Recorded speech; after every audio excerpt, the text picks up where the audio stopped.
দিয়েছে। ইনশাল্লাহ আমাদের নামে আর কোন ষড়যন্ত্রমূলক মামলা নাই। আপনারা কেউ আর ভয় পাবেন না।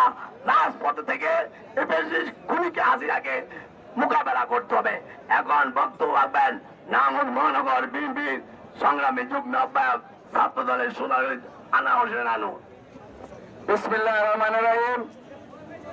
সম্মানিত সভাপতি, উপস্থিত মহানগর বিএনপির সদস্য সচিব আবুল ইসুফ খান টিপু সহ মহানগর বিএনপি ও অঙ্গ সংগঠনের সকল নেতৃবৃন্দরা সবাইকে জানাচ্ছে সংগ্রামী শুভেচ্ছা অভিনন্দন।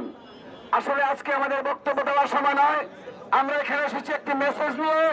সেই মেসেজটি হচ্ছে ফ্যাসিস্ট হাসিনার যারা চেলা চামুন্ডা রয়েছে বাংলার মাটিতে তাদেরকে উৎখাত করতে হবে। এই জন্য আমাদেরকে রাজপথে থাকতে হবে, সবাইকে ঐক্যবদ্ধ হয়ে তা মোকাবেলা করতে হবে। এই জন্য আমরা এখানে এসেছি। আগামীকাল থেকে আমাদের যে কর্মসূচি আছে সেই কর্মসূচি আমরা পালন করব।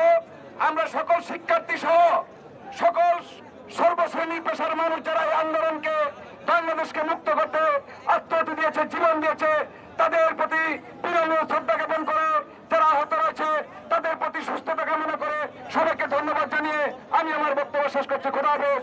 বাংলাদেশ জিন্দাবাদ। বাংলাদেশ জাতীয়তাবাদী দল জিন্দাবাদ। আমরা অল্প কিছুক্ষণের মধ্যে